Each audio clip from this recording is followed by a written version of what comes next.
A very good afternoon, all of you. As we all know, we are celebrating the special Swachhta campaign from 2nd October to 31st October 2021. In the series of various activities, today ICR Atari Ludhiana Zone 1 and Mahatma Gandhi Institute for Combating Climate Change New Delhi jointly organizes this webinar on an important issue to discuss the various issues related to management of crop residue for combating climate change.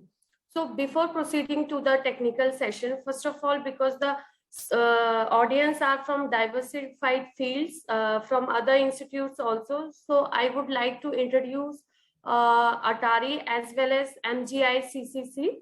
Atari, Agricultural Technology Application Research Institute, Ludhiana, is a central government organization of Indian Council of Agricultural Research, New Delhi, which is a zonal coordinating unit for coordinating the activities of the 70 Krishi Vigyan Kendra spreading in the states of Punjab, Himachal Pradesh, Uttarakhand, Jammu Kashmir, and Leh and Ladakh.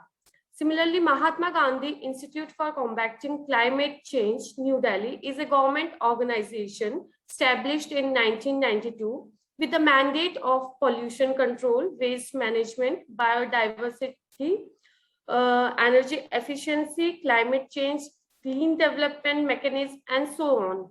So the government of Delhi assigned the task to conduct research and development and mass awareness program with different organizations and students in various colleges and universities in the field of climate change. So with this background, the both organizations are doing the same mandate of cleaning the environment. So in the series, we are delighted to invite our speaker, Dr. Ashish Santosh Murai, who is a scientist in agricultural extension at Atari Ludhiana. He's working as a co-PI in the CRM project. He's giving the insight and the burning issue related to crop residue management in Punjab and nearby area. So I welcome you, sir, for the insightful lecture. Thank you, madam. Good afternoon, everyone. I'll be talking about crop residue management for combating climate change on behalf of Dr. Rajbir Singh, Director at Atari Ludhiana. I also welcome Dr. Vidyulata Chahal from MGI CCC, New Delhi. And I also welcome all the participants in this webinar.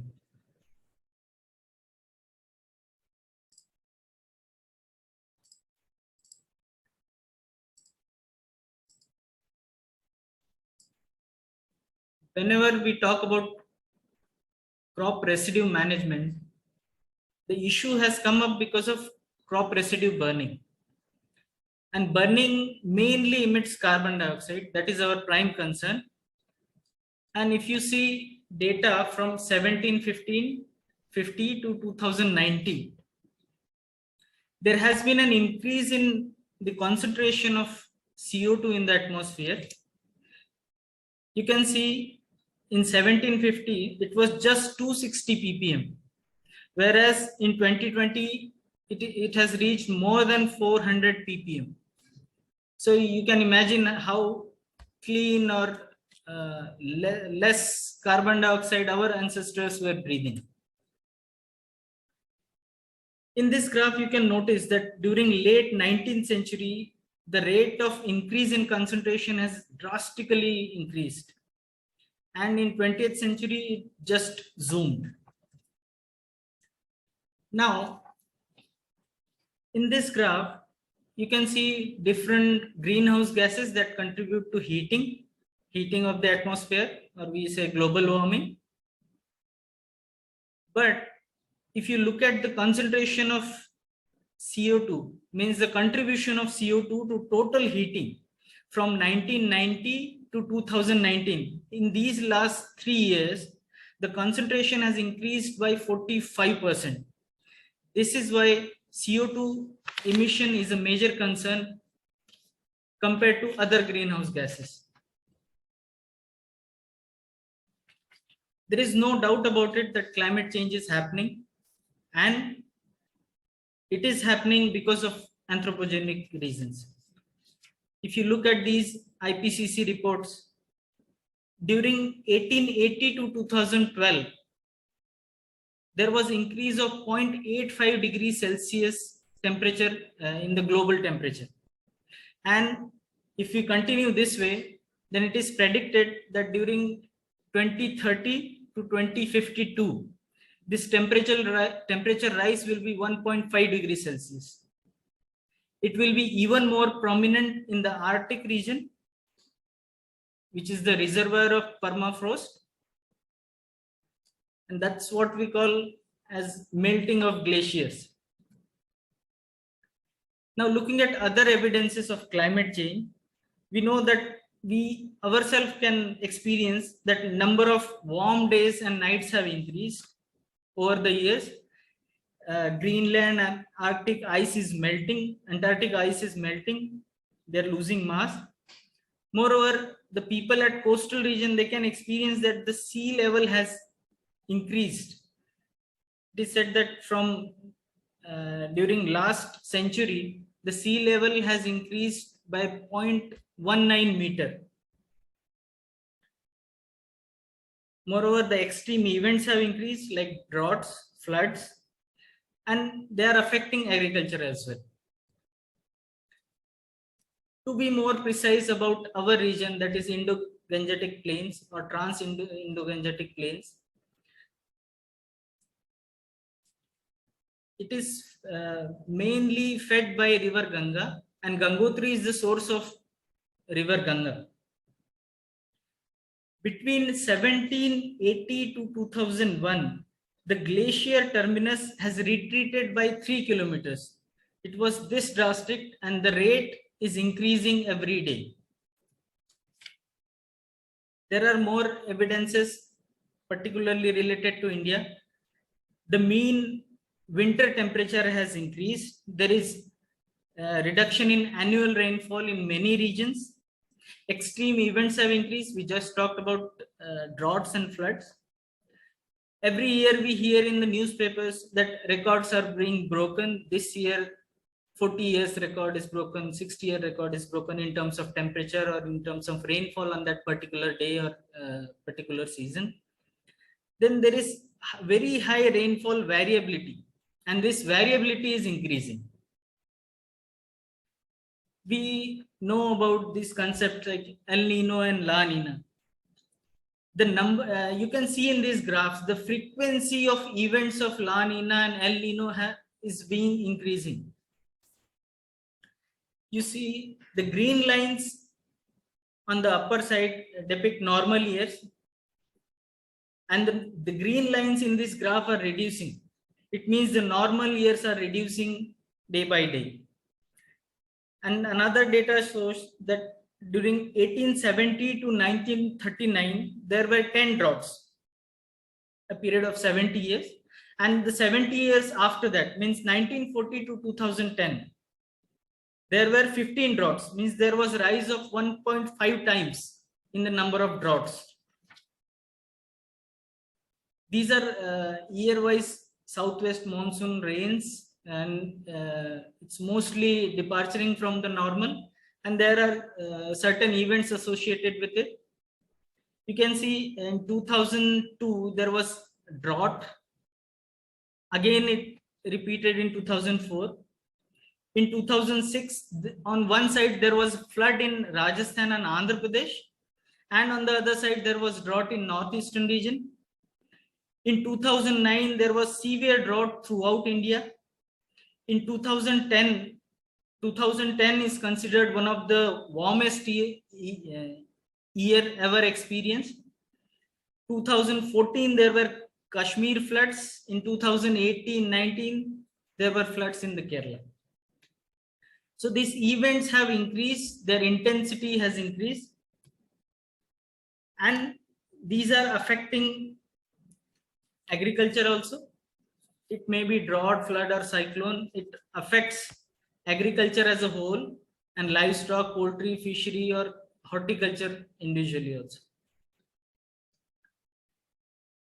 Now, when we see the impact of this climate change on agriculture in India, these are some of the projections that rice yield is going to reduce by 4 to 6%. Every 1 degree rise in temperature will reduce wheat yield by 6 million tons. And by 2050, there will be about 6 to 23% yield reduction in wheat.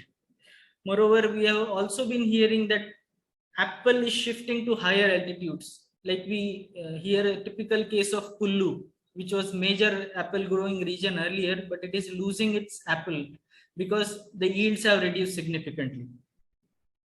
If we look at cattle and buffalo, the heat stress, incidences of heat stress are causing an yield loss of about 1.8 million ton per year. That is 2% of total milk production in India. Now coming back to wheat, and particularly talking about Indo-Gangetic plains, which accounts about 15% of global wheat production. It is said that by 2050, 50% of this Indo-Gangetic plain will be referred as heat-stressed region. Moreover, according to one study, the districts where yields have already reduced from 1980 to 2011, the mean yield decline was about 2 quintal per hectare because of 1 degree rise in 1 degree Celsius rise in temperature. Similarly, if we look at the paddy scenario, the minimum temperature during Kharif has increased, which has led to reduction in the yields of rice. One study suggests that 59 districts had significant negative impact of rise in minimum temperature. And these 59 districts were mainly located in Eastern India, Madhya Pradesh, and Indo-Gangetic plains. So we can notice here how much the climate change or global warming is going to cost us. Now looking at the special variation of wheat during 2050 to 2080, the predictions say that yield deviation will be is going to increase. There will be yield loss, and particularly the late sown wheat will suffer more than the timely sown wheat. And you can see these red areas in these maps, that central and south central India is going to suffer more than the other parts. Similarly, if we look at the adaptation measures, if we adopt some adaptation measures like change in the sowing time or improved input efficiency, it can improve yields. But notice that whichever areas are green, compare these maps with these maps. Whichever areas are green, they can adapt to some level, but whichever areas are red will remain vulnerable even after adaptations. Now, let's have a look at the potential impacts of climate change on Indian agriculture. One thing we have already gone through is yield of most cereals, including wheat and rice, will decrease. That is for sure. Moreover, there will be 10 to 40% reduction in crop production by the end of this century, and loss will be even greater for Rabi crops. And the length of growing period, particularly in rain-fed areas, is going to reduce. Floods and droughts will be even more. Now, originally we were talking about CO2, and if you look at this, including CO2, there are other greenhouse gases, and the contribution of agriculture and allied activities to emission of these greenhouse gases is about 13% globally. It includes rice production, ruminant husbandry, soil fertilization, etc., including crop residue burning. Now, looking at the sources of air pollution in India, about 17% of air pollution is contributed by waste burning. That includes agricultural stubble burning.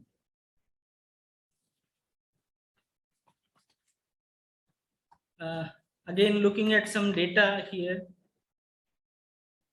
you can see that India produces about 686 million biomass crop residue. I'm talking only about residues. And out of this, 34% means 234.5 million ton is surplus, which can be used for bioenergy generation. But instead, out of this, about 18% of the biomass is being burned every year. And if you particularly look at these three states, Punjab, Haryana, and Western Uttar Pradesh, and look at the paddy residue scenario, this region produces 33.9 million ton residues. And out of this, 68%, that is 23 million ton, is burned. One study published in International Journal of Epidemiology during 2090 suggests that if we make investment in preventing these incidences of crop residue burning, it will save us about 2 lakh crore rupees in 5 years. So any investment coming for this is worth spending. This is the simple figure we wanted to show here, that if we stack the bundles of paddy residue which is being burned in these three states, it will reach up to moon. So it is up to us to consider it as waste, that let's say a per hectare of paddy field produces about 6 to 8 ton paddy straw, and if we burn, it will release about 12 ton of carbon dioxide and other gases and particulate matter. Whereas if we use it in the field itself, it will give us wealth, that is 272 kg of nutrients, which will save us 12 bags of fertilizers. Means about 30,000 rupees per hectare we can save on nutrient cost. So these are the multi benefits of in situ crop residue management. Means managing the residue in the field itself. It will improve soil health by adding carbon plus other nutrients. It will save moisture. Thus we can produce more crop with the same water. It is going to cost us less. Thus the profits will be higher. There will be lesser emission of greenhouse gases because there will be no burning. If we adopt these measures, there will be lesser weeds. The weather risks will be reduced. The effect of unseasonal rains will be reduced. And these are some of the machines which will help us in doing this, in doing in situ crop residue management. One is Happy Seeder. Its capacity is about 1 acre per hour, and it costs around 1,50,000. It is used for direct seeding of wheat in standing paddy stubbles. Thus, the combo of harvester with Super SMS and Happy Seeder is the best strategy recommended for in situ crop residue management. Another machine is Zero Till Drill, which also helps in direct seeding of wheat and other crops after removal of paddy straw. Then we can use mulcher. It is a machine which cuts paddy straw in small pieces and evenly spreads it on the soil as a mulch, and with time it will get mixed with the soil, and this soil can be cultivated easily after mulching. Another popular machine is reversible plow, which is particularly used in potato cultivation area. It turns the upper layer of soil and places crop residues beneath it. Atari Ludhiana and KVKs of Punjab and Haryana have been working for preventing crop residue burning and promoting in situ crop residue management since 2013. During 2018-19, the central sector scheme was launched, that is promotion of agricultural mechanization for in situ management of crop residues. It is being implemented in Punjab, Haryana, UP and Delhi. Atari Ludhiana is the nodal agency which is looking after the implementation of these schemes. A preparedness meet was organized to implement these schemes, which was chaired by DGICR, and it was mainly to clarify the roles of KVKs and other organizations involved at the grassroots level. This is the mechanism of monitoring and coordination of this scheme, where KVK or Krishi Vigyan Kendras are at the heart of scheme implementation. Atari coordinates with ICR, Department of Agriculture and Farmers Welfare, state departments and other agencies to strengthen KVK activities. Atari Ludhiana has also developed one innovation hub village model, where Atari and Directorate of Extension of State Agriculture Universities support KVKs with their technology and funds, and the KVK transforms one village in the beginning as an innovation hub through capacity building, demonstrations, exposure visits, etc. And the chain goes on. Moreover, here the KVKs also ensure availability of CRM machines at the farmers' field. Now, let's have a look at this example of KVK Amritsar. At the beginning in 2016-17, KVK Amritsar focused on just one village, that was Mallu Nangal village. It was exclusively focused, and it was developed as innovation hub so that farmers from other villages can come and see how the technologies are being used by the farmers, their fellow farmers. During next year, that is in 2018, the KVK has focused on another 4 to 5 villages, and in third year it went on to 10 to 15 villages.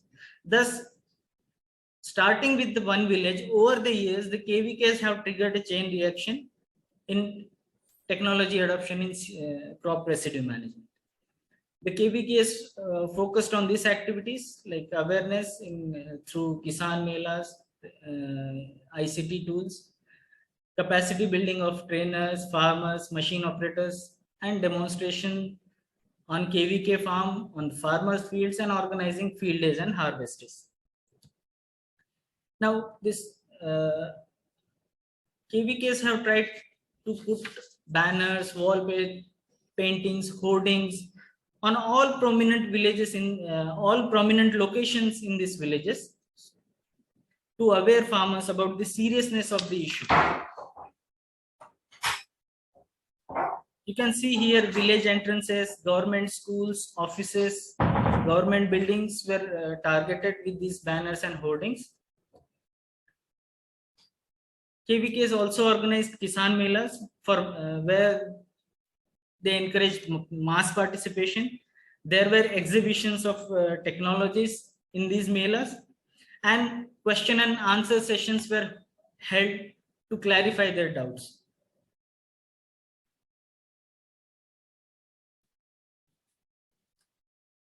College going and school going students were particularly involved in this scheme. In the beginning, KVKs train these students, they aware these students through different activities about the seriousness and the available technologies of crop residue management. And then these students were involved in the KVK activities to aware their fellow farmers and their neighbors. I would like to cite these two examples. Atari Ludhiana recognized the efforts of this. On the left, you can see Miss Sonali Shokand of Jind. This is the girl who filed a complaint against her own father for burning residue. And she was recognized, and her story was published at different platforms to promote other school going students to do things like this. Similarly, Amandeep Kaur from Sangrur, this girl, she herself drives tractor. She can operate machines like Happy Seeder, and now she is working on DSR also. So stories of this were popularized through different means to encourage participation of school going and college going students. And we must thank them that wherever we tried this, it was really successful. Now going ahead, we also involved some of the environmentalists, prominent environmentalists like Padma Shri Baba Balbir Singh Sichewal and Padma Shri Baba Seva Singh. They have helped us to appeal to the religious values of people by giving up burning and adopting sustainable measures for crop residue management. Some of our farmers have also been recognized, like if you look at the story of Sardar Gurbachan Singh of Taran Taran, the Prime Minister of India himself recognized his contribution and his initiative in one of his Man Ki Baat program. We have also involved different celebrities and people with mass appeal for mass awareness for the promoting this issue of crop residue management. These are some of the glimpses of our programs. Then capacity building was another initiative or activity under this project, where the training of farmers, tractor owners and operators was focused. They were trained on maintenance, the machine operation, and what were the do's and don'ts of those machines, so that further they can be used as master trainers to train other farmers. Moreover, method demonstrations were also organized to let people see how the machines are working and how they will work if you change things, or if you do something, what happens. Similarly, result demonstrations were organized by the scientists of KVKs in the farmers fields as well as in the KVK fields. Moreover, farmers exposure visits of these farmers were organized to these demonstration sites so that they can themselves see how a crop grows without burning the residue of previous crop. These are some of the glimpses of Happy Seeder sown wheat. You can see wheat is growing in the standing paddy stubbles. Then KVKs also organize field days and harvest days. Field days were to make farmers see crop condition. They can compare the crop condition at the demonstration site and their own field. And there used to be a question answer session after these field days, so that any doubt if they have, it can be clarified. Harvest days were organized to show higher yields of the crop sown with Happy Seeder and other machines. And Baisakhi particularly, which is a very famous festival in this region, was celebrated across the state as No Crop Residue Burning Day. Then different information and communication technologies were used by the farmers, like television, radio, different social media platforms. Now let's see what was the impact. If you see Punjab specifically, you can see here in these graphs, the blue line indicates residue burning events in 2018, and 2016 is represented by yellow line. So you can see simply like what was the situation in 2016. There were about more than 1 lakh events, which has reduced to just 59,000 events in 2018. Similar was the case with Haryana and Uttar Pradesh. And if you look at the overall impact, the number of burning events have significantly reduced. And wherever there was burning, at least there was a shift towards partial burning from complete burning. So the intensity, fire intensity, where incidences have reduced. Another achievement was that the area under Happy Seeder or zero till technology has increased to 0.8 million hectares during 2018-19, which is about 19% of total wheat area in the states, Punjab and Haryana. It was clearly reflected in the air quality, and the impact was that the air quality index in Punjab had reduced from 273 to 132, means it was categorized earlier as poor to moderate during 1st October to 15 November of that particular year, where during which the burning of crop residues takes place. We organized different demonstrations in the farmers field as well as in the KVK's fields. So if you look at the results of the demonstrations at the farmers field, it reveals that the yield in the conventionally sown wheat, means after burning wheat's paddy straw, if wheat is sown, it resulted in yield of 49.71 quintal per hectare, whereas the Happy Seeder sown yielded 50.95 quintal per hectare. And the net income has increased by about 5,000 rupees per hectare. Moreover, the studies on soil organic carbon suggest that over the years, the soil organic carbon has increased to 0.62% from just 0.44% in 2015. Now, looking at the monetary impacts of this in situ management of paddy residues, if we extrapolate over 0.8 million hectares in Punjab and Haryana, the saving on cost of cultivation was about rupees 360 crore per year, and the nutrient value saved was rupees 264 crore per year. It also helped in saving 0.56 billion cubic meter water that was saved from irrigation. We have also been able to free some of the villages from the clutches of residue burning, which was just 6 in 2016, and it reached to about 251 in 2019. So what have we learned from this? Let's look at some of the key lessons that we learned from this. One was ensuring attachment of straw management system with the combine harvesters, which was not there earlier, but it was made compulsory by the government in later period. Moreover, information regarding machines held by custom hiring centers or cooperative societies should reach farmers well in advance so that they can book machines and they can plan their sowing. Similarly, more machines are needed and the awareness activities need to continue, particularly in the interior areas of districts and in border belt of Punjab.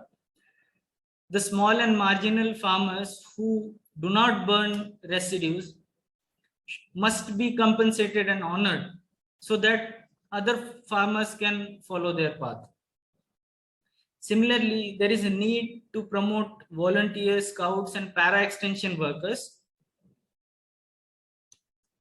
at the grassroots level to promote these activities. Now, in future, what we need is a proper national policy on crop residue management, which should be formed on a bottom-up approach. Moreover, there should be a provision of incentivization for ecosystem services provided by the farmers by not burning crop residues. And the farmers' participatory soil organic carbon improvement strategies should also be considered, and different programs and different missions need to be converged into this crop residue management program, so that the funds and expertise of different agencies can be utilized. This was all from me. Thank you so much.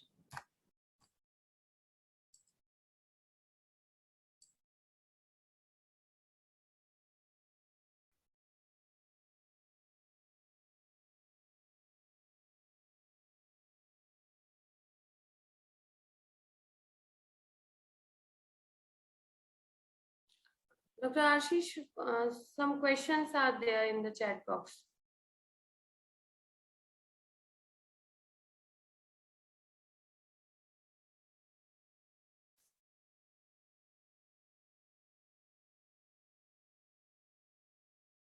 They're asking to share PPTs. We'll share. I know Dr. Rakesh Kumar has asked, so we'll No, share sir. this with you, sir. A question is also there. Using the happy seeder, by how much percentage was there a reduction in CO2 level in the area? It is really difficult to tell for just for an area, because means it can be done only with specific instruments, and I don't think it is very easy or convenient to say about particular area reduction in CO2 level about particular area. So I don't think I can answer this question exactly.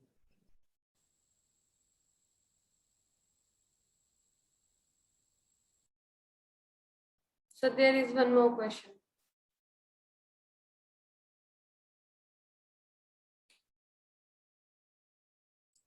There is a question that does happy seeder method needs more water considering crop residue degrades. I would like to say that the residue doesn't degrade at once, means it takes over entire season to degrade, so it doesn't need any means extra irrigation, rather it saves irrigation through mulching.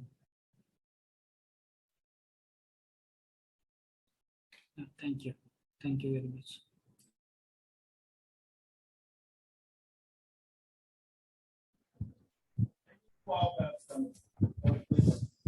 Dr. Ashish, can we have a PPT of this? Yes, sir, I'll share with you, no problem, sir. Because we are also providing a training to the farmers so that we can share this data with them and they can get more motivated what loss they are having with the other technologies. Sure, sir. It's your data only, sir. The way of presenting and compiling the information is very nice, sir. Thank you, sir. So any other question or some issues, if somebody wants to discuss, they are open, the house is open for that. There is a question that do you use crop residue in other industries? Yes, it can be used, but we rather don't support this. Our mission is to promote in situ crop residue management, that is mixing or keeping it as a mulch in the soil itself.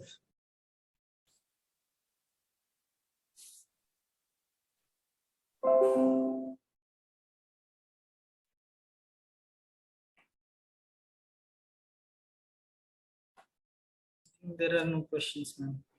So I think there is no more questions. So here we are finishing the session. So sir has nicely presented the data as well as nicely explained and elaborated the issue of crop residue, how the environment is changing and quality of air is changing, and how Atari is focusing with their KVKs to combat this issue of burning rice residue. So thank you very much for all the participants to spare your valuable time to this webinars. In the end, I would like to thank the KVKs,